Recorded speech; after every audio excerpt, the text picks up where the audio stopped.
আচ্ছা, কোনো মানুষ সর্বোচ্চ কত বছর বাঁচতে পারে? হয়তো 100 বছর বা 100 বছরেরও খানিকটা বেশি। কিন্তু 200 বছর বা 400 বছর কি বাঁচা সম্ভব? শোনা যায় তিব্বতী লামাদের আয়ুকাল এরকমই 400 বছরেরও বেশি। কিন্তু কি সেই দীর্ঘ জীবনের রহস্য? তার সঠিক বিবরণ এখনও অজানা। একটি রহস্যময় ডায়েরি থেকে উদ্ধার হয়েছে এই বিবরণ, কিন্তু দুর্ভাগ্যবশত ডায়েরির লেখক নিরুদ্দেশ। তাই লামাদের দীর্ঘ জীবনের আসল রহস্যভেদ এখনও সম্ভব হয়নি। প্রফেসর বোস কি পারবেন এই রহস্যের সমাধান করে আসল সত্যিটা জানতে হলে অবশ্যই শুনতে হবে গল্পাসুরের আজকের নিবেদন more things in heaven and earth. গল্পের সূত্রধর পূজা, গল্প পাঠে ও সমস্ত চরিত্রে পিনাকি, সমগ্র গল্প পরিচালনায় ও এডিটিংয়ে রাকিব এবং সোশ্যাল মিডিয়া এক্সিকিউটিভ সায়নদীপ। গল্পে পোস্টার ডিজাইন করেছে সৌম্যদীপ। শুরু হচ্ছে more things in heaven and earth.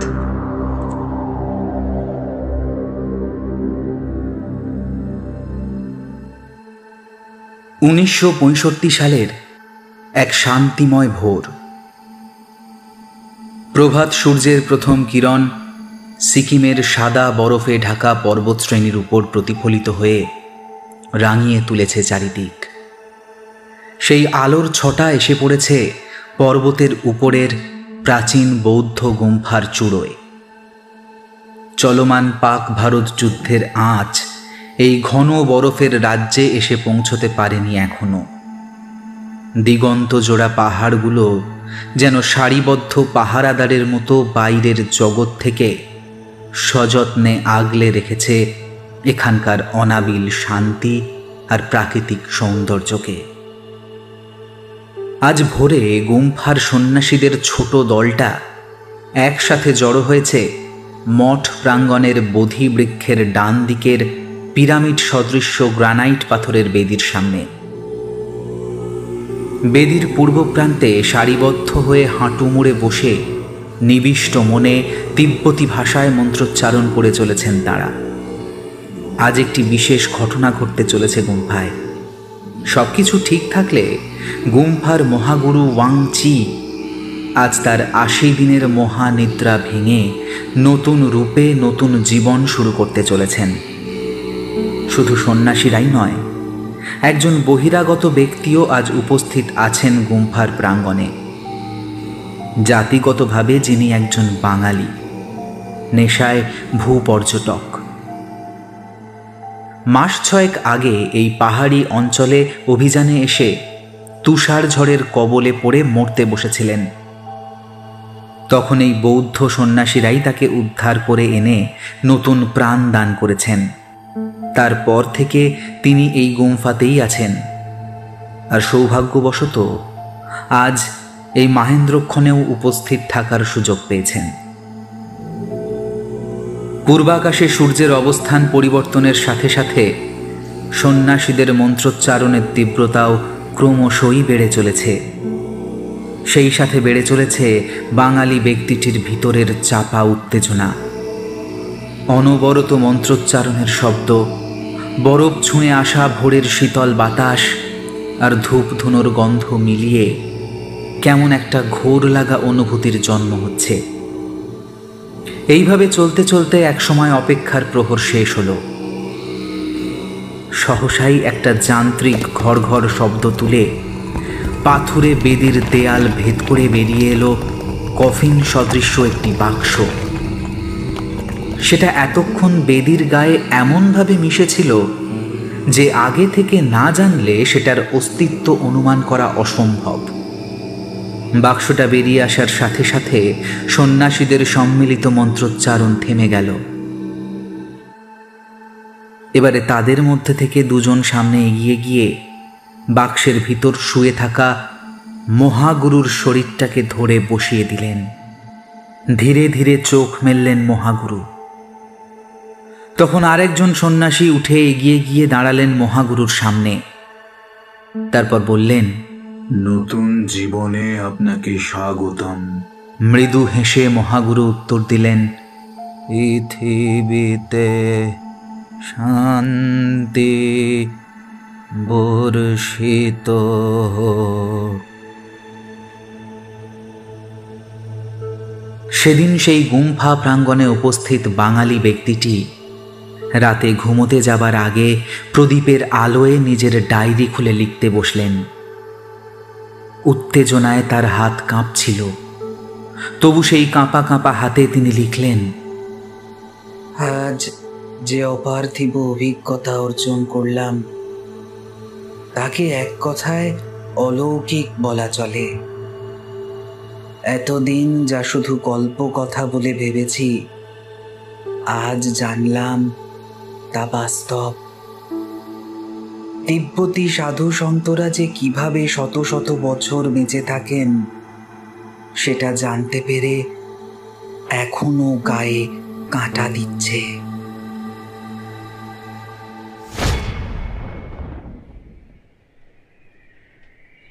বর্তমান সময় কলকাতা। সকালবেলা ফোনের শব্দে ঘুম ভাঙল। ঘুম জড়ানো চোখে ফোনটা তুলে নিয়ে হ্যালো বলতেই অপর প্রান্ত থেকে একটা পরিচিত কণ্ঠ ভেসে এলো। হ্যালো অনিমেষ, ঘুমোচ্ছিলে নাকি? কণ্ঠটা শুনেই চিনতে পারলাম প্রফেসর বোস। কিন্তু ছুটির দিন এত ভোরে প্রফেসরের কেন আমার কথা মনে পড়ল? ভাবতে ভাবতে উত্তর দিলাম, প্রফেসর, আজ যে রবিবার সেটা মনে হয় আপনি ভুলে গেছেন। আমার কথা শুনে হো হো করে হেসে উঠে প্রফেসর বললেন,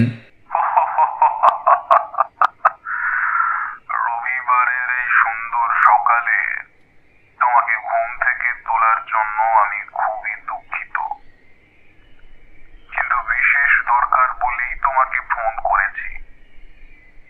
তুমি প্লিজ চটজলদি প্রস্তুত হয়ে একবার আমার বাড়িতে চলে এসো। কোনো সমস্যা হয়েছে কি? আরে না না, তেমন কিছু না। একটা জিনিস তোমাকে দেখাবো, আর তুমি একটু মতামত দেবে। কি জিনিস? সে এলেই দেখতে পাবে। জলদি চলে এসো।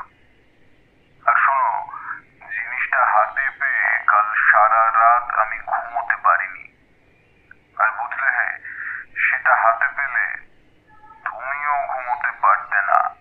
অগত্যা ফোনটা রেখে হাত মুখ ধুয়ে তৈরি হয়ে প্রফেসরের বাড়ির উদ্দেশ্যে বেরিয়ে পড়লাম। শরৎকাল চলছে। ভোরের বাতাসে কেমন একটা মন জুড়োনো গন্ধ মিশে আছে। এই গন্ধটা পেলেই আমার বরাবর পুজোর কথা মনে পড়ে। তবে আজ আমার মন পড়ে রইল প্রফেসরের শেষ কথাগুলোর দিকে। না জানি কি এমন জিনিস পেলেন প্রফেসর, যার জন্য রাতে না ঘুমিয়ে জেগে আছেন।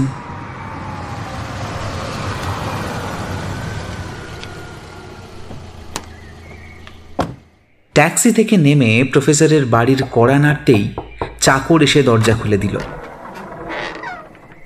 ভিতরে ঢুকতেই কড়া চুরুটের গন্ধ পেয়ে বুঝলাম প্রফেসর এখনো জেগেই আছেন। বসার ঘর পেরিয়ে প্রফেসরের স্টাডি রুমে ঢুকে দেখলাম স্টাডি টেবিলের পাশের আরাম কেদারায় গা এলিয়ে দিয়ে চুরুট টেনে চলেছেন প্রফেসর। আমাকে দেখতে পেয়ে এক রাশ শুভ্র দাড়ির মধ্যে হাসিতে উজ্জ্বল হয়ে উঠল প্রফেসরের মুখটা। আমি এগিয়ে গিয়ে প্রথমেই জানলার পর্দাগুলো সরিয়ে দিলাম। তারপর জানলাগুলো খুলে প্রফেসরের পাশের চেয়ারটায় বসে বললাম, বলুন দেখি, কি কাজ আপনার? বলছি, তার আগে তুমি আমাকে বলো, ভিন্ন দুজন মানুষের হাতের লেখা কি হুবহু একই রকম হতে পারে?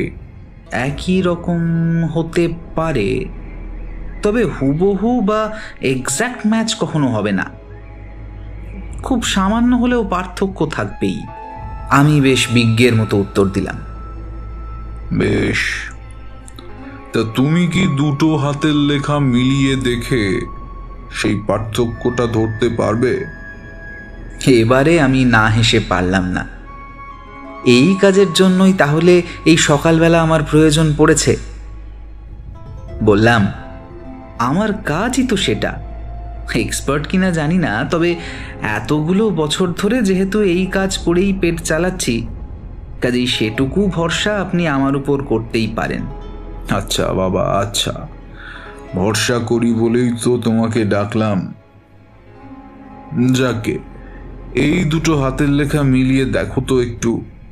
কথা শেষ করে টেবিলের উপর রাখা চামড়া দিয়ে বাঁধানো বেশ মোটা একটা ডায়েরি গোছের জিনিস আমার দিকে এগিয়ে দিলেন প্রফেসর। জিনিসটা যে প্রাচীন সেটা তার চামড়ার মলাটে জমা কালো তেল চিটচিটে ময়লা আর হলুদ হয়ে আসা পৃষ্ঠা দেখে বেশ বোঝা যায়। সাবধানে সেটা খুলতেই ভিতর থেকে আরেকটা কাগজ বেরিয়ে পড়ল। দেখে বুঝলাম সেটা একটা চিঠির জেরক্স কপি।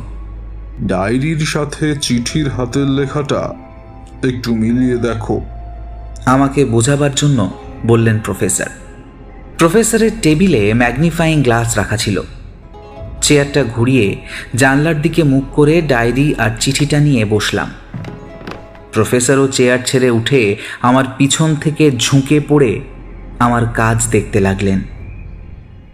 সব মিলিয়ে মিনিট 15 লেখা দুটো বিশ্লেষণ করে ডায়েরি আর চিঠিটা প্রফেসরের হাতে ফিরিয়ে দিয়ে বললাম, শুধু শুধু আমাকে ডাকলেন, আপনি নিজে তো আগেই মিলিয়ে দেখেছেন, তাই না? সে দেখেছি, কিন্তু তুমি হলে এই লাইনের এক্সপার্ট, তা কি বুঝলে? একই ব্যক্তির হাতের লেখা, এই ব্যাপারে আমি আপনাকে শতভাগ গ্যারেন্টি দিতে পারি। আরে বাস, তাহলেই বোঝো। শিশুর মতো উত্তেজনায় চকচক করে উঠল প্রফেসরের চোখ মুখ। আমি কিন্তু ব্যাপারটার আগা মাথা কিছুই বুঝতে পারলাম না। দুটো হাতের লেখা মিলে যাওয়ায় এত খুশির কি হলো?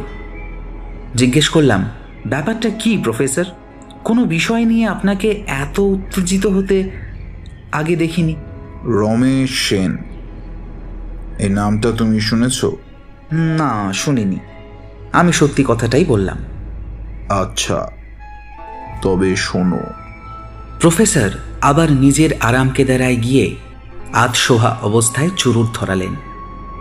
তারপর আমার দিকে ফিরে বললেন, রমেশ সেন ছিলেন একজন বাঙালি অভিযাত্রী, খুব বিখ্যাত কেউ নন, তাই তার নামটা না জানাই স্বাভাবিক। সত্যি বলতে কি, এই ডায়েরিটা হাতে পাওয়ার আগে আমি নিজেও জানতাম না। ওনার একটা বিশেষ আকর্ষণ ছিল ভারতের উত্তর পশ্চিম অঞ্চলের প্রতি, যেখানটা আমরা এখন সিকিম নামে চিনি। 1965 সালে এই অঞ্চলে একটা অভিযানে এসে তুষার ঝড়ের মধ্যে তিনি নিখোঁজ হয়ে যান। তখন সরকারি তরফে বেশ কিছুদিন অনুসন্ধান করে কোনো খোঁজ না পেয়ে তাকে মৃত বলে ঘোষণা করা হয়। এটা আমি জানতে পেরেছি ন্যাশনাল লাইব্রেরিতে গিয়ে তৎকালীন পত্রিকা ঘেঁটে। তা হঠাৎ তার কথা জানার প্রয়োজন পড়ল কেন? প্রয়োজন পড়ল তার কারণ হলো এই ডায়েরিটা। এটা আমি পেয়েছি দিন 15 আগে কলেজ স্ট্রিটের এক চেনা সেলারের মাধ্যমে। পুরনো লেখার প্রতি আমার ঝোঁক আছে জেনে সে আমার জন্য এটা রেখে দিয়েছিল। ডায়েরিটা পড়ে রমেশ সেনের ব্যাপারে আমার একটা উৎসাহ জাগে। সেই নিয়ে খোঁজ করতে ন্যাশনাল লাইব্রেরিতে গিয়ে এই চিঠিখানা আবিষ্কার করি। রমেশবাবু নিখোঁজ হলে তখনকার একটা পত্রিকায় ওনার নিজের হাতে লেখা এই চিঠিটা ছাপা হয়েছিল। আমি সেটার জেরক্স করে নিয়ে আসি। এবারে আমি প্রফেসরের হাত থেকে আবার ডায়েরিটা নিয়ে উল্টে পাল্টে দেখলাম। ডায়েরির মলাটে এখনো অস্পষ্ট অক্ষরে লেখা রমেশ সেন নামটা পড়া যায়। আগেরবার এটা একদমই লক্ষ্য করিনি। তারপর ডায়েরি খুলে একদম শেষ লেখাটার তারিখ দেখলাম 12ই অক্টোবর 1949। তারিখটা লক্ষ্য করতেই বুঝতে পারলাম প্রফেসর কেন এত উত্তেজিত হয়ে আছেন। সেই উত্তেজনার খানিকটা এবারে যেন আমার মধ্যেই সংক্রমিত হলো। প্রফেসরকে জিজ্ঞেস করলাম, তার মানে আপনি বলতে চাইছেন যেহেতু ডায়েরি আর চিঠির হাতের লেখা একই, আর ডায়েরির শেষ লেখা যখন 1949-এ, তার মানে হলো রমেশবাবু আসলে 1945-এর সেই বরফ ঝড়ে মারা পড়েননি? একদম ঠিক ধরেছ, উৎফুল্ল হয়ে বললেন প্রফেসর। আরে বাস, তা আপনি কি এখন তাকে খুঁজে বের করে এই জিনিস ফেরত দিতে চাইছেন? এবারে আমার কণ্ঠের উত্তেজনা আর চাপা থাকলো না। চাইলেও সে উপায় নেই।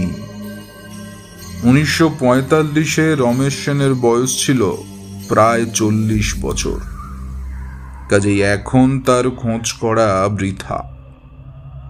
তবে তার বংশধর কেউ এখনো থাকলেও থাকতে পারে। ঝামেলা হলো, আমি যার কাছ থেকে এই ডায়েরি পেয়েছি তার হাতে আসার আগে জিনিসটা আরো 4-5 হাত ঘুরে এসেছে। কাজেই এর উৎস খুঁজে বের করা এখন খুব কঠিন। তাহলে আমি যে এই করাত ঠিকমতো ঘুমোতে পারিনি তার কারণ কিন্তু এটা নয়। তার কারণ হলো ডায়েরির কিছু বিশেষ লেখা। ডায়েরিটা পড়ে আমি যেটা জানতে পেরেছি সেটা হলো, রমেশবাবু বরফ ঝড়ের কবলে নাকাল হয়ে যখন প্রায় মরতে বসেছিলেন তখন একদল তিব্বতী লামা তাকে সেই বরফের ভিতর থেকে উদ্ধার করে নিজেদের গুম্ফায় নিয়ে যায়। লেখা থেকে যা বোঝা যায় তাতে অন্তত বছর 2-3 তিনি সেই গুম্ফাতেই ছিলেন। লামাদের সহজ সরল জীবনাচরণ তাকে ভীষণ আকৃষ্ট করেছিল। সেসব কথা তিনি লিখেছেন। এই সময়কালে গুম্ফাতে একটি বিশেষ ঘটনা ঘটে, তিনি নিজে সেটা চাক্ষুষ করেছিলেন। প্রফেসর থামলেন। তারপর ডায়েরিটা খুলে নিয়ে পৃষ্ঠা উল্টে এক জায়গায় থেমে সেটা আবার আমার দিকে এগিয়ে দিয়ে বললেন, নাও পড়ে দেখো। আমি ডায়েরিটা হাতে তুলে নিয়ে পড়তে লাগলাম। রমেশ সেন লিখেছেন, আজ যে অপার্থিব অভিজ্ঞতা অর্জন করলাম তাকে এক কথায় অলৌকিক বলা চলে। এতদিন যা শুধু গল্প কথা বলে ভেবেছি, আজ জানলাম তা বাস্তব। তিব্বতী সাধু সন্তরা যে কিভাবে শত শত বছর বেঁচে থাকেন সেটা জানতে পেরে এখনো গায়ে কাঁটা দিচ্ছে। পরবর্তী 10 মিনিট আমি এক টানা ডায়েরির লেখাগুলো পড়ে গেলাম। যতই পড়ছিলাম ততই আমার বিস্ময় সীমা ছাড়িয়ে যাচ্ছিল। আগেই বলেছি ডায়েরিটা বেশ ঢাউস আকৃতির, তাই আমি শুধু সেই অংশই পড়লাম যেখানে সেই বিশেষ ঘটনার কথা আছে। ভদ্রলোক লিখেছেন বিশেষ ঘটনাটা ঘটে তার গুম্ফায় আসার 2 সপ্তাহ পর। তিনি যখন গুম্ফায় আসেন তার বেশ কিছুকাল আগেই গুম্ফা প্রাঙ্গণের পিরামিড আকৃতির বেদির মাঝে মহাগুরু ওয়াংচি স্বেচ্ছায় সমাহিত হয়েছিলেন। এটাই নাকি গুম্ফার রীতি। উচ্চ স্তরের কোনো সাধক জীবন সায়ান্নে পৌঁছলে এভাবেই স্বেচ্ছায় সমাধি গ্রহণ করেন, আর তারপর 80 দিনের শেষে বেদির ভিতর থেকে আবার যৌবন লাভ করে ফিরে আসেন। এভাবেই নাকি শত শত বছর ধরে চলে আসছে। সন্ন্যাসীদের কথা একদমই বিশ্বাস হয়নি তার, সেটাও লিখেছেন।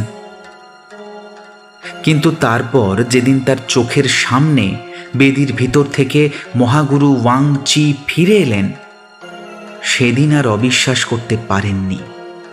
সব দেখে শুনে তার ধারণা হয়েছিল সেই পিরামিড আকৃতির বেদিটা আসলে কোনো প্রাচীন যন্ত্র বিশেষ, যেটা হয়তো সময়কে উল্টো দিকে প্রবাহিত করতে পারে।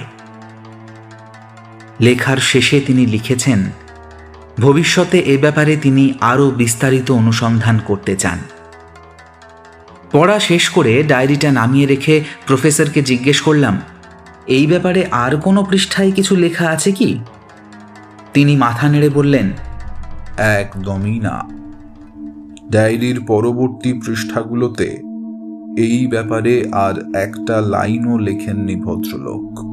তারপর একটু থেমে আবার একটা চুরুট ধরিয়ে সেটায় মোক্ষম দুটো টান দিয়ে জিজ্ঞেস করলেন, তা কি বুঝলে পুরোটা পড়ে? মনে হলো অনেকটা সত্যের সাথে খানিকটা কল্পনা জুড়ে দিয়ে একটা রহস্য দাঁড় করানোর চেষ্টা করেছেন ভদ্রলোক। আর তা না হলে নির্ঘাত তার মতিভ্রম হয়েছিল। আমি সত্য কথাটাই বললাম। প্রফেসরের মুখ দেখে মনে হলো আমার কল্পনা শক্তির অভাব দেখে তিনি যেন খানিকটা দমে গেছেন, কিন্তু পরক্ষণেই আবার দ্বিগুণ উৎসাহ নিয়ে জিজ্ঞেস করলেন, যদি সেটাই হতো তবে সেটার প্রভাব বাকি লেখাতেও পড়া উচিত ছিল, তাই নয় কি? ভেবে দেখলাম প্রফেসরের কথায় যুক্তি আছে। একটা লোক যদি অপ্রকৃতিস্থ হয়, সামগ্রিক লেখাতেই সেটার একটা ছাপ পড়া উচিত। তবু বললাম, কিন্তু তাই বলে তিব্বতের এক প্রাচীন গুম্ফায় সময় পিছে ধাবিত করার যন্ত্র লুকিয়ে আছে, সেটা ঠিক মেনে নিতে পারছি না প্রফেসর। আহা, আমি তো তোমাকে সেটা মেনে নিতে বলিনি। হয়তো এই পুরো ব্যাপারটার পিছনে এমন কিছু একটা লুকিয়ে আছে যেটার খোঁজ তিনি পাননি। হয়তো এমন কিছু যেটা হয়তো সময়কে পিছিয়ে দিতে না পারলেও মানব শরীরের বার্ধক্যের চিহ্নগুলোকে মুছে দিতে পারে। আপনার কথা যদি সত্যি বলে ধরে নিই প্রফেসর, তাহলে প্রশ্ন আসে যে অমন একটা প্রাচীন গুম্ফায় সে যন্ত্র কি করে আসবে? আমার প্রশ্নটা শুনে প্রফেসর খানিক সময় কি যেন ভাবলেন, তারপর পাল্টা জিজ্ঞেস করলেন, তুমি বাগদাদের ব্যাটারির কথা শুনেছ? বাগদাদের কথা শুনেছি, কিন্তু বাগদাদের ব্যাটারি আবার কি? 1938 সালে উইলহেম কানিগ নামের এক জার্মান প্রত্নতত্ত্ববিদ বাগদাদে অনুসন্ধান চালাতে গিয়ে মুখে ছিপি আটা একটা মাটির পাত্র খুঁজে পান, যেটার ভিতরে ছিল একটা তামায় মোড়ানো লোহার পাত। পরবর্তীতে পাত্রটার গঠন প্রণালী বিশ্লেষণ করে বিজ্ঞানীরা অবাক হয়ে বুঝতে পারেন আমাদের ব্যবহৃত ডিসি ব্যাটারির সাথে তার অদ্ভুত মিল ছিল। তার চেয়েও অবাক করা ব্যাপার কি জানো? কার্বন ডেটিং পদ্ধতিতে পাত্রটার যে বয়স পাওয়া যায়, সেই অনুসারে সেটা বানানো হয়েছিল খ্রিস্টপূর্ব 250 সালে। তাহলে আপনি বলতে চাইছেন গুম্ফার ওই পিরামিড সদৃশ্য যন্ত্রটা আসলে অমন প্রাচীন কোনো সভ্যতার সৃষ্টি? আহা, আমি কি তাই বলেছি? আমি শুধু বললাম, এই পৃথিবীর সবটাই কি আর আমরা জানতে পেরেছি? যত দিন যাচ্ছে ততই অতীত ব্যাপারে নতুন নতুন তথ্য আমাদের হাতে আসছে। প্রফেসরের সাথে কথা বলতে বলতে বেশ বেলা হয়ে এসেছিল। প্রফেসর সারা রাত নির্ঘুম কাটিয়েছেন, তাই আমার এখন তাকে বিশ্রাম করতে দেওয়াই সমীচীন মনে করে কথা শেষ করার জন্য আমি জিজ্ঞেস করলাম, তাহলে এখন কি করতে চান? খানিক ভেবে প্রফেসর বললেন, তোমার মতামত পেয়ে নিশ্চিত হলাম যে ডায়েরিটা রমেশ সেনেরই লেখা। এখন ভাবছি পত্রিকায় একটা বিজ্ঞাপন দিয়ে দেখব। ডায়েরিটা যেহেতু কলকাতায় পাওয়া গেছে, তার মানে তার চেনা জানা কেউ এখনো এখানে থাকতে পারে। তেমন কাউকে পাওয়া গেলে তার অনুমতি নিয়ে এই ডায়েরিটা আমি ছাপতে চাই। এমন একটা অমূল্য জিনিস ছেপে বেরোলে মানুষের কেমন প্রতিক্রিয়া হবে বুঝতে পারছো? প্রফেসর অবশ্য খুব ভুল বলেননি। বর্তমান সময়ে সত্যিই যদি এমন একটা ডায়েরি ছেপে বেরোয়, তবে বিদ্বান সমাজে নির্ঘাত হুলস্থুল পড়ে যাবে। যাই হোক, আমি প্রফেসরকে শুভকামনা জানিয়ে আর নতুন কোনো খবর পাওয়া গেলে যেন আমাকে জানান সেটা বলে আবার বাড়ির পথ ধরলাম। সেদিন কিন্তু সত্যিই ভাবতে পারিনি এই ডায়েরির সূত্র ধরেই শেষ পর্যন্ত কি অত্যাশ্চর্য রহস্যের মুখোমুখি আমাদের হতে হবে।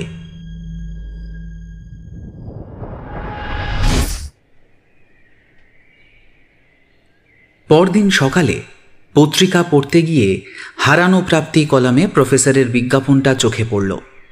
খুব সংক্ষিপ্ত বিজ্ঞাপন, একটা মাত্র লাইনে লেখা, একটি প্রাচীন ডায়েরি পাওয়া গেছে, উপযুক্ত প্রমাণ সহযোগে যোগাযোগ করুন।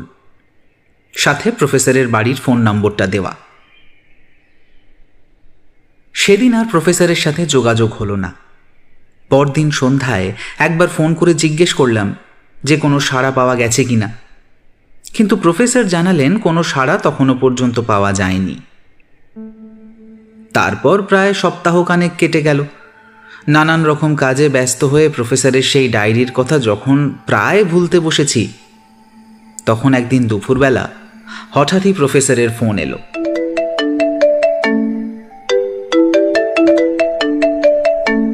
হ্যালো অনিমেষ, কাজ না থাকলে সন্ধে 6টা নাগাদ আমার বাড়িতে চলে এসো। কি ব্যাপার, জরুরি কিছু? জরুরি তো বটেই। শোনো, পত্রিকায় যে বিজ্ঞাপনটা দিয়েছিলাম সেটা দেখে একজন যোগাযোগ করেছে। আর হ্যাঁ শোনো, লোকটাকে বেশ অথেন্টিক মনে হলো। তুমি চলে এসো। বিকেল 5টার পর আমার আর তেমন কোনো কাজ ছিল না, তাই একটু আগে ভাগেই প্রফেসরের বাড়ি পৌঁছে গেলাম। বাড়িতে ঢুকতে যাচ্ছি এমন সময় দোতলার ছাদ থেকে প্রফেসরের কণ্ঠ শোনা গেল। অনিমেষ, একবারে ছাদে চলে এসো। প্রফেসরের ছাদটা খুব সুন্দর, নানা ধরনের ফল আর ফুলের গাছ দিয়ে ভীষণ সুন্দর করে সাজানো। তারই একপাশে ছাউনির নিচে একটা টি টেবিল আর 4টে চেয়ার দিয়ে বসার ব্যবস্থা। একটা চেয়ার টেনে নিয়ে প্রফেসরের সামনে বসতে বসতে জিজ্ঞেস করলাম, আপনার সে লোক এখনো আসেনি? না, তবে দ্রুতই চলে আসবে আশা করি। আপনি বললেন লোকটাকে অথেন্টিক বলে মনে হচ্ছে, ব্যাপার কি? বাড়ির চাকরকে ডেকে শুধু আমার জন্য চা দিতে বলে প্রফেসর নিজে একটা চুরুট ধরিয়ে এক রাশ ধোঁয়া ছাড়লেন। তারপর বললেন, লোকটা বলল রমেশ সেনকে তিনি ব্যক্তিগতভাবে চিনতেন। মারা যাবার আগে ভদ্রলোক ওনার কাছেই দিয়ে গিয়েছিলেন ডায়েরিটা। তা মাস দেড়েক আগে ট্রেন স্টেশন থেকে ওনার একটা ব্যাগ হারিয়ে যায়। এই ডায়েরিটা নাকি সেই ব্যাগেই ছিল। আমি তখন নিশ্চিত হবার জন্য ওনাকে ডায়েরির কন্টেন্টের ব্যাপারে কিছু প্রশ্ন করলাম। লোকটা ডায়েরিতে লেখা রমেশবাবুর স্ত্রীর মৃত্যু, তিব্বত যাত্রা সব ঠিকঠাক বলে দিলেন। বাহ, তাহলে তো মনে হচ্ছে আপনি সঠিক লোককেই পেয়েছেন। আমার কথা বলতে বলতে চা চলে এসেছিল। প্রফেসরের বাড়ির পশ্চিম দিকে অনেক দূর পর্যন্ত আর কোনো ঘরবাড়ি নেই। সেদিকে চেয়ে সন্ধ্যার সূর্যাস্ত দেখতে দেখতে দুজন মিলে এলোমেলো আলাপে সময় কাটাতে লাগলাম। লক্ষ্য করে দেখলাম প্রফেসর মাঝে মাঝেই আর চোখে গেটের দিকে তাকাচ্ছেন, আর সেখানে কাউকে দেখতে না পেয়ে একটা সূক্ষ্ম হতাশার ছাপ এক মুহূর্তের জন্য খেলে যাচ্ছে তার সাদা দাড়ি গোঁফে ঢাকা মুখে। এইভাবে চলতে চলতে যখন 6টা বাজতে আর 5 মিনিট বাকি, ঠিক তখনই একটা কালো ট্যাক্সি এসে দাঁড়ালো বাড়ির সামনে। আগ্রহবশত আমি আর প্রফেসর দুজনেই চেয়ার ছেড়ে উঠে ছাদের রেলিং ধরে দাঁড়ালাম। কিন্তু গাড়ি থেকে যিনি নামলেন তার বেশভূষা দেখে আমরা দুজনেই অবাক। একজন বৌদ্ধ সন্ন্যাসী, মুন্ডিত মস্তক, গায়ে গেরুয়া। প্রফেসরের চাকর গিয়ে গেটের সামনে দাঁড়িয়েছিল। তাকে ডেকে প্রফেসর লোকটাকে উপরে নিয়ে আসতে বললেন। তারপর আমার দিকে ফিরে বললেন, বোঝো ঠেলা, এ জিনিস তো আশা করিনি। কিছুক্ষণের মধ্যেই চাকর পথ দেখিয়ে সন্ন্যাসী লোকটাকে ছাদে নিয়ে এলো। তিনি আসতেই আমরা দুজন হাত জোড় করে নমস্কার দিলাম, আর আমাদের অবাক করে দিয়ে তিনিও হাত জোড় করে পরিষ্কার বাংলাতেই বললেন, নমস্কার। তারপর প্রফেসরের দিকে ফিরে বললেন, আমার নাম ডেচেন ওয়াংমো। দুপুরবেলায় সম্ভবত আপনার সাথেই আমার কথা হয়েছিল। হ্যাঁ, আমি প্রফেসর শশাঙ্ক বোস, উত্তর দিলেন প্রফেসর। তারপর সন্ন্যাসীকে বসতে বলে আমরাও বসলাম। আর এ হলো আমার এককালের ছাত্র, কিন্তু বর্তমানে একে আমার বন্ধুই বলা চলে। ও হলো, আমার দিকে দেখিয়ে প্রফেসর বললেন। আমি আমার নিজের পরিচয় দিলাম, আর সেই অবসরে সন্ন্যাসীকে ভালো করে দেখেও নিলাম। সন্ন্যাসীকে দেখে তার বয়স আন্দাজ করা না গেলেও মনে হলো 50-এর আশেপাশে হবে।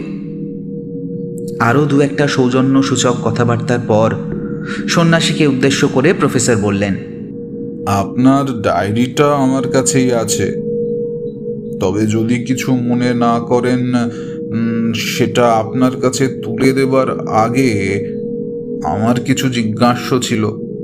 সানন্দে উত্তর দিলেন সন্ন্যাসী।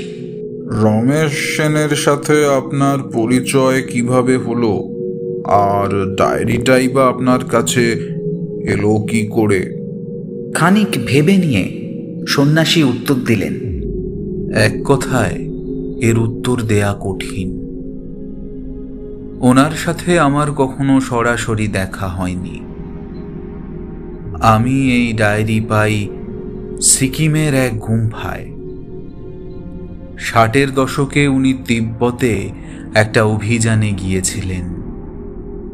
সেখানে এক তুষার ঝড়ের মধ্যে থেকে এক গুম্ফায় কিছু সন্ন্যাসী তাকে উদ্ধার করে। উনি সেই গুম্ফায় দীর্ঘকাল ছিলেন, আর তখনই বৌদ্ধ ধর্ম গ্রহণ করে সন্ন্যাসী হন। তারপর বাকি জীবন তিব্বত আর সিকিমের বিভিন্ন গুম্ফায় কাটান। এরই মাঝে আমাদের জন্য চা আর হালকা জলখাবার চলে এসেছে, সেজন্য একটু ছেদ পড়ল কথায়। তারপর চায়ের কাপে ছোট্ট একটা চুমুক দিয়ে সন্ন্যাসী আবার বললেন, আমি এবারে কলকাতায় এসেছিলাম এই ডায়েরিটার জন্যে। যদি ওনার বংশধর কাউকে খুঁজে পেয়ে এটা ফেরত দেওয়া যায় সেই আশায়। কিন্তু মাস দেড়েক আগে এক বাসে ডায়েরি সমেত আমার ব্যাগটা হারিয়ে যায়। সন্ন্যাসী থামাতে প্রফেসর জিজ্ঞাসা করলেন, যে গুম্ফার সন্ন্যাসীরা ওনার জীবন বাঁচিয়েছিল, সেই গুম্ফাটা ঠিক কোথায় ছিল? এই তথ্যটা কেন দরকার সেটা জানতে পারি কি? এবারে প্রফেসর একটু কেশে নিয়ে বললেন, রমেশ সেনের ডায়েরিটা আমি পড়েছি। সেখানে ওই গুম্ফার একটা বিশেষ ঘটনার কথা লেখা আছে, তাই আগ্রহবশত জানতে চাইছিলাম। আমি যতদূর জানি ওটা একটা উচ্চ মার্গের গুপ্ত গুম্ফা ছিল।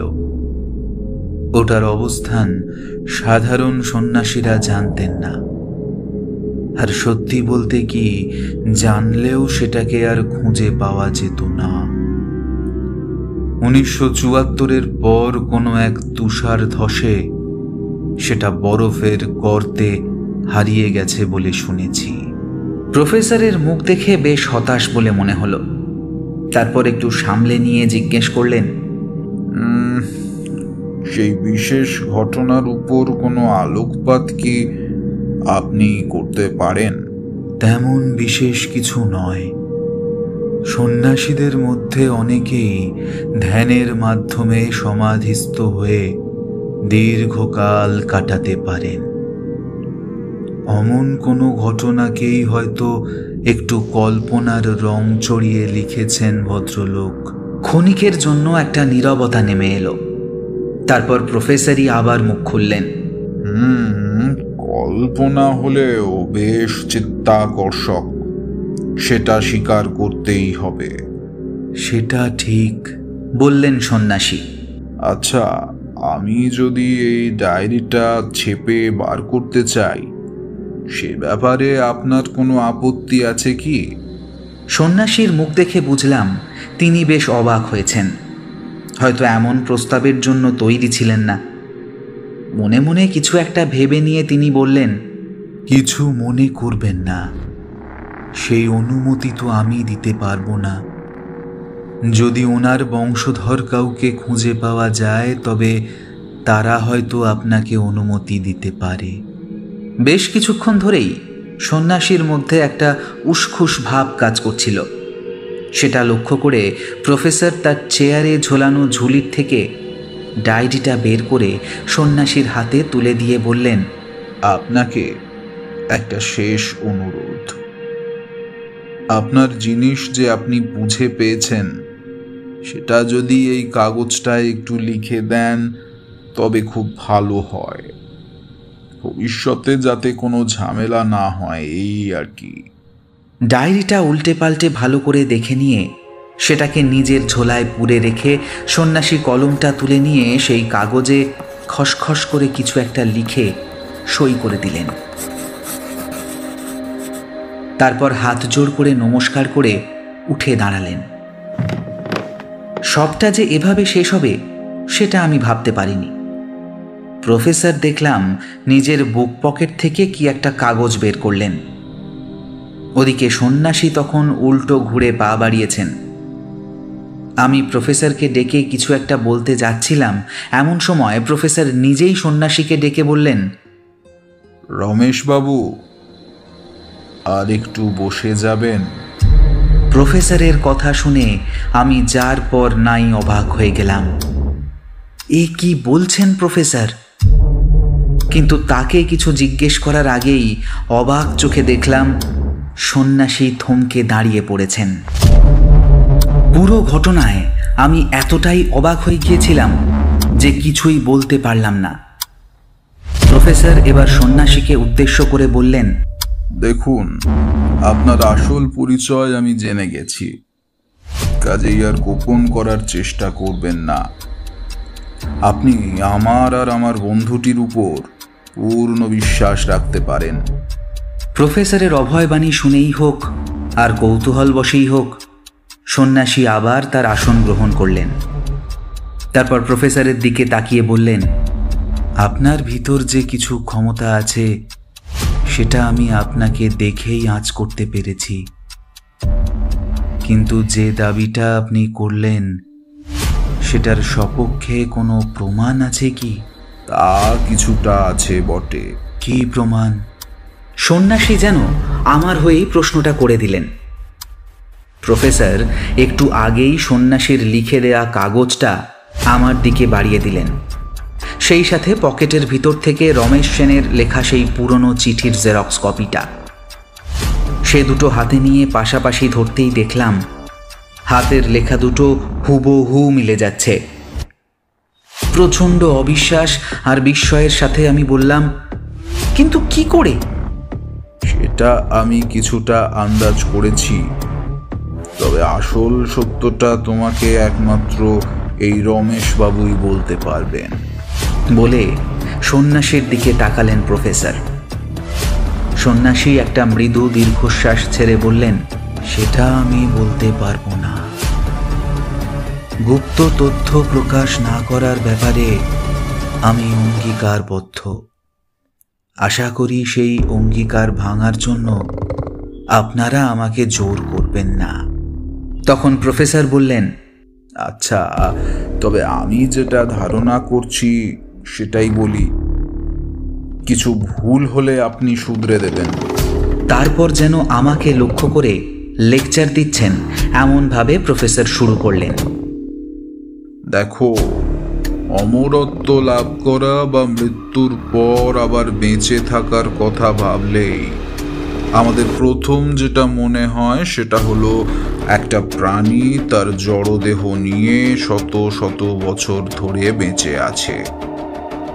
কিন্তু প্রাণী মানেই কি তার জড় শরীর? এর উত্তর হিসেবে হয়তো বেশিরভাগ মানুষই বলবে না।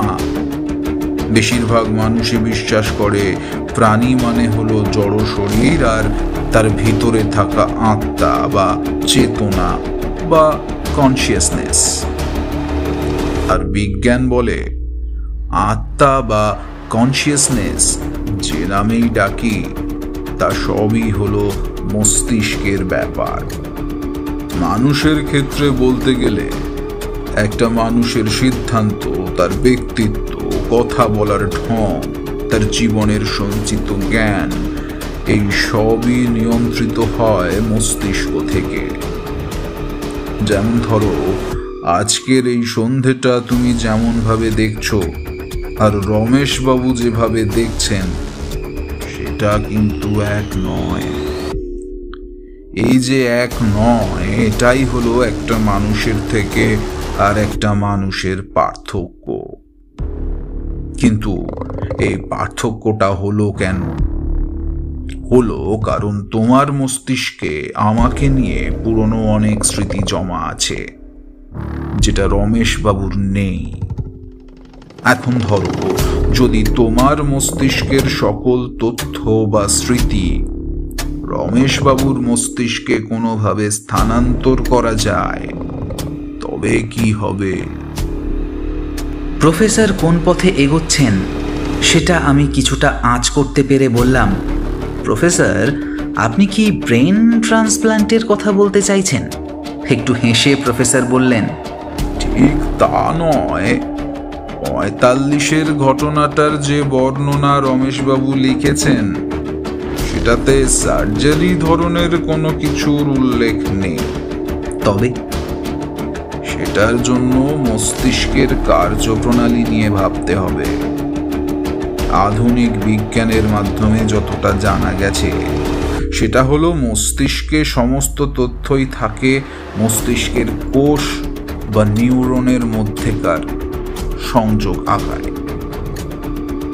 কাজেই মস্তিষ্ক প্রতিস্থাপনের চেয়ে যদি কোনো রকমে একজনের মস্তিষ্কের এই সংযোগগুলো হুবহু আর একজনের মস্তিষ্কে নকল করা যায়, তবে হয়তো একজনের সমস্ত স্মৃতি আর একজনের দেহে স্থানান্তর করা সম্ভব। তার মানে আপনি বলতে চাইছেন গুম্ফার সেই পিরামিড আকৃতির যন্ত্রটা আসলে একজনের মস্তিষ্ক থেকে সমস্ত স্মৃতি আর একজনের মস্তিষ্কে কপি করতে পারত? ঠিক ধরেছ। কিন্তু সেজন্য তাহলে দুটো দেহের দরকার হতো, তাই নয় কি? কিন্তু রমেশ বাবু তো তেমন কিছু লেখেননি। লেখেননি কারণ উনি নিজে চাক্ষুষ করেননি। লক্ষ্য করলে দেখবে উনি লিখেছেন যে উনি গুম্ফায় যাবার আগেই মহাগুরুর দেহ সেই বেদিতে সমাহিত করা হয়েছিল, তাই নয় কি রমেশবাবু? হ্যাঁ, আমি যাবার প্রায় 2 মাস আগে মহাগুরু সমাহিত হন।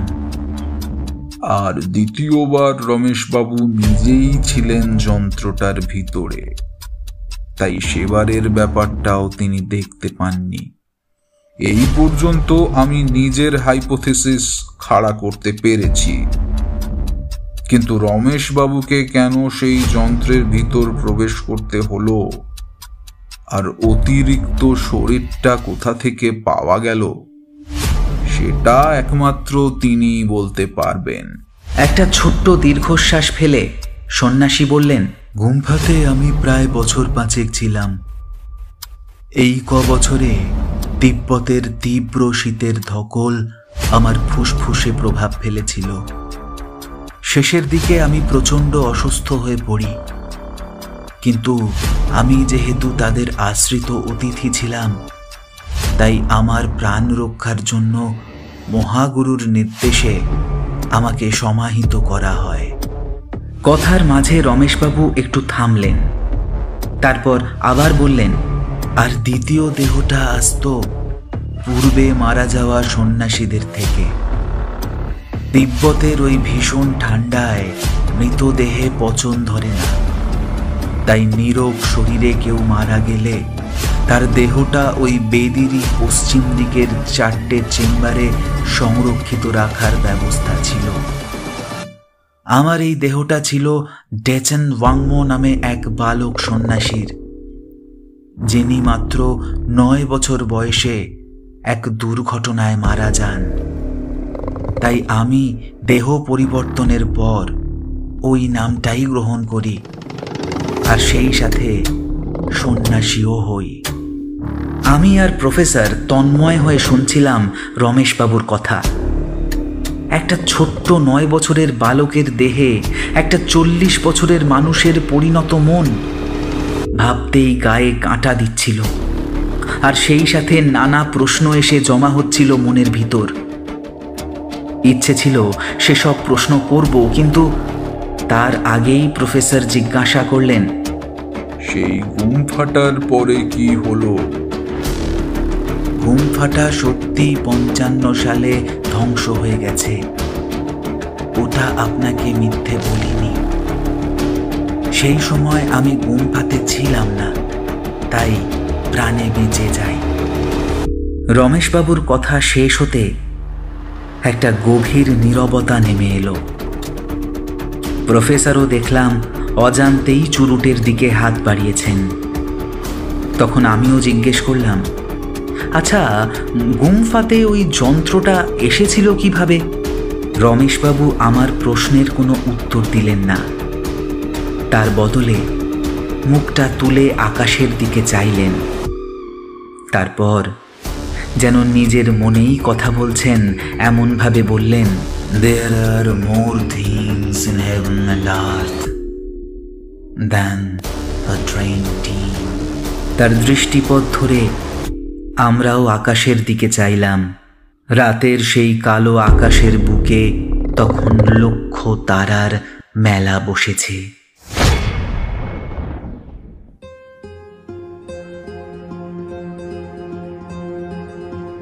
শেষ হলো আমাদের আজকের গল্প more things in heaven and earth.